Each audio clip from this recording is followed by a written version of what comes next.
Hello everyone and welcome back to chapter 14 When the Earth Shook. This is the video based on the chapter and we are seeing the part 2 of the chapter. So let's start with the chapter. After the earthquake, help arrived. Help arrives for some days after that. People from the cities kept coming to see what had happened. They came with food, medicines and clothes. Everyone used to rush to take these things. The clothes that we got were very different. We had never worn such clothes before. Help continued to arrive.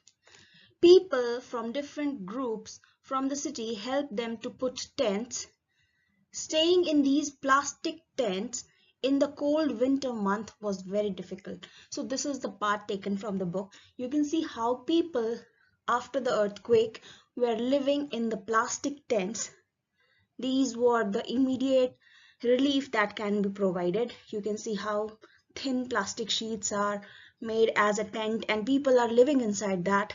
The condition was very miserable and it was very difficult for them to live in these tents during this cold month. It happened in January and it was very cold. You know that in India, January is the month with lots of cold wind blowing and lot of shiverings are there, right? So it was a very difficult time.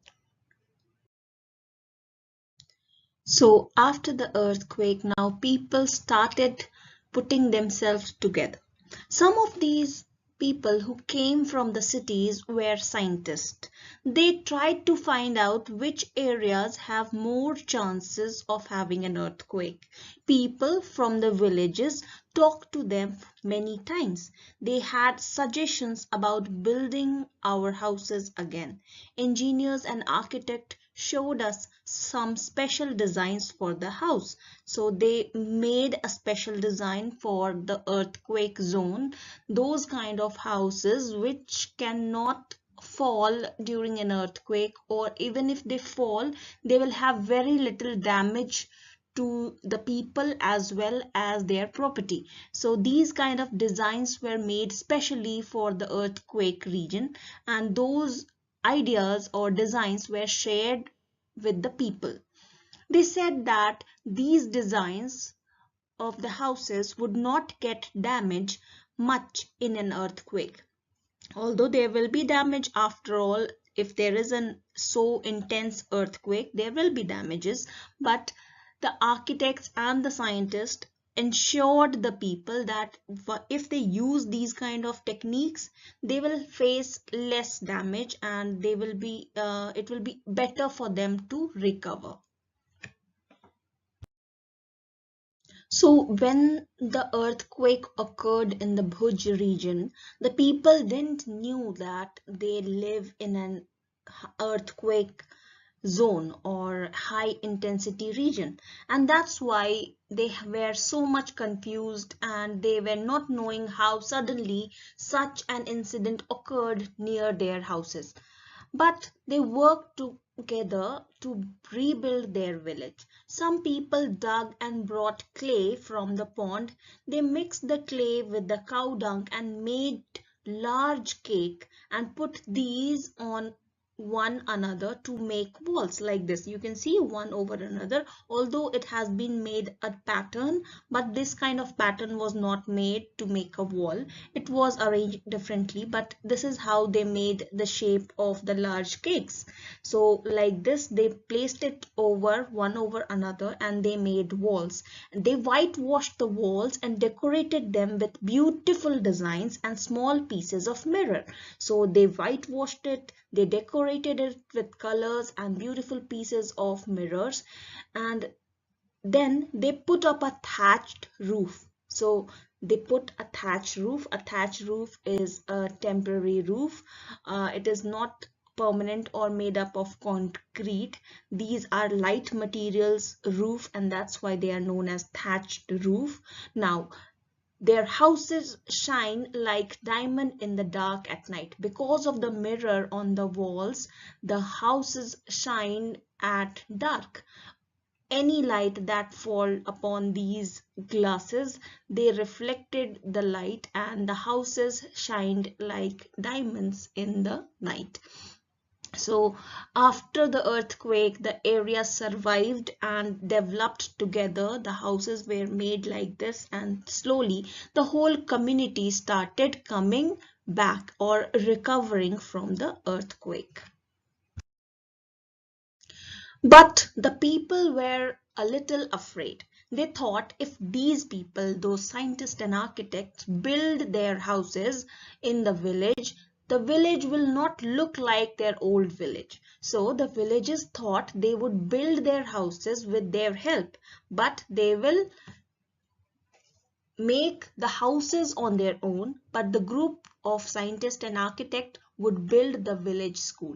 So the community places were rebuilt. First of all, they needed to build their houses, but other community places like schools, hospitals, and assembly places, etc., also needed to be built, because if society does not have all these facilities, the life will again suffer, and that's why people thought of building these community places again. So the people who came from the cities, the architects and the scientists, build the community places like schools, hospitals, and assembly places. Now the earthquake struck the whole of the village of Bhuj area, which means it was not particularly affecting only one house. It was affecting all the houses of that particular region. Here comes the importance of neighborhood. A neighborhood means immediate geographical area surrounding a family's place of residence, bounded by same physical feature of environment such as the streets, the rivers, or the train tracks and the political divisions. Like if I take this particular house and we see the neighboring houses, all of these houses form the neighborhood, and the street as well as the river as well as the train tracks, hospitals, groceries, antiques, whatever things that the house is surrounded by, all comes in the neighborhood. So now what is the importance of neighborhood? Neighborhood also typically involves strong component characterized by social interaction between neighbors. So definitely if a person is living, he will definitely talk to his neighbors, right? So neighborhood, if some child is living just of your age, he will be your friend. You talk to them without any fear, right? Because you share common type of environment, and that's why we interact with them, and that is why neighborhood is so important. Next one is a sense of shared identity. So when I ask you in the class who live in this particular area, then some of you raise your hand, right? So that also gives an identity. So a neighborhood gives you an identity that you live in particular neighborhood, and if the neighborhood is good, it will be giving you a good identity, and if the neighborhood is not that good, some bad people are living in that neighborhood, it will give you a bad identity. That is the fact that we human beings see. Similarly, next one is similar characteristics such as life stage and status. In every neighborhood, we have same kind of stages of life. Like our grandparents are mostly of same age, our parents are mostly of same age, and we as students or the kids are of mostly the same age. So same stages of life can be seen in a particular neighborhood. So these 3-4 stages of life are definitely seen in every neighborhood. So if you don't have your grandparents living with you, you can share your friends' grandparents, like you can approach them if you have any kind of things to discuss or you have any problems to discuss, right? So that is the importance of neighborhood. So if any stage of life that is missing in your life, you can get it from your neighborhood also. So that is the importance of neighborhood. Towns and neighborhood with strong sense of social connection recover faster. If your neighbor brings you a gallon jug of water after a storm, you probably more likely to think highly of them and the future of your neighborhood. And if people are stealing stuff in the aftermath of a disaster, it's understandable that others might feel like those people can't be trusted. So, people who help in case of a natural disaster. When people endure natural disaster without aid, they may face a lifetime of diminished hope for prosperity. Delivering disaster aid to victims quickly not only restores the lost assets but also maintains their high aspirations and invest in communities. Longer term economic and democratic health. So not only helping in the community helps the individual but also develops a concept of neighborhood in the mind of the people. So it's not like developing and helping single person, but it develops a strong sense of community inside that person. So you start trusting your neighbors, you start trusting your community, and you start working for this community. That is, community means the total neighborhood area. So you start investing your time and for the betterment of that particular neighborhood.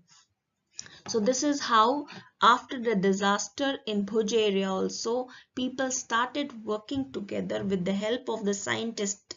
They started developing the community places first. They started making the schools of the children.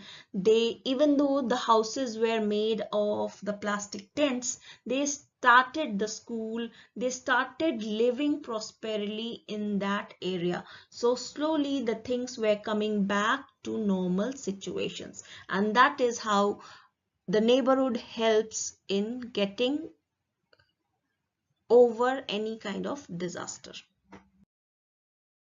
Now, not only the neighborhood, but there are some organizations, there are some relief organizations that help during and after the natural disaster. So there are many kind of organizations. There are basically two which I'm going to tell you. First one is the governmental organization, which goes in hand to hand with the government. So government makes these organizations, it instructs them, and the whole organization works according to the government. The next one is the NGO or non-government organizations. That you must have heard NGO many a times in your lifespan, but this is the meaning of NGO. Organizations which are independent of government involvement are known as non-governmental organizations or NGOs. So NGOs are a subgroup of organization founded by citizens, which includes club associations which provide services to its members and others. So they are completely away from government control, and that's why they are known as non-government organization. Some of the non-government organizations are the International Red Cross, that is an international organization. The next one is UNICEF or United States Funds for UNICEF, World Health Organization or WHO. All these are non-governmental organizations and they work for the disaster relief. The next three are the government organizations that work in India. First one is the National Disaster Management Authority, that is NDMA. Second one is the National Disaster Response Force, which gives its immediate help to the people who are facing the disaster. And the last one is National Institute of Disaster Management, which keeps an eye and studies on the disaster and the cause of disaster, as well as how to tackle a disaster. So all these studies are done under National Institute of Disaster Management, that is NIDM. Whereas during a disaster, the NDRF put its effort, and the National Disaster Management Authority, that is the apex body of Indian government that looks upon any such kind of natural disaster. We will see all these organizations one more time in a separate video. Topics we have seen in this part. Although the disaster cannot be predicted, but preparedness can help us recover faster. Help arrives from nearby places for some days. People from the cities kept coming to see what had happened in the Bhuj area. They came with food, medicine, and clothes. They also suggested some designs. House made up of light materials would not get damaged much in an earthquake. Neighborhood plays very important role in overcoming these types of disaster, as all the people living in one locality face similar natural conditions. Organizations which are managed and run by government are called government organizations, and organizations which are independent of government involvement are known as non-governmental organizations or NGOs. That's all for this part, and with this the chapter comes to an end. We will see the natural disaster as said earlier in the next video. Thank you, and thank you for learning.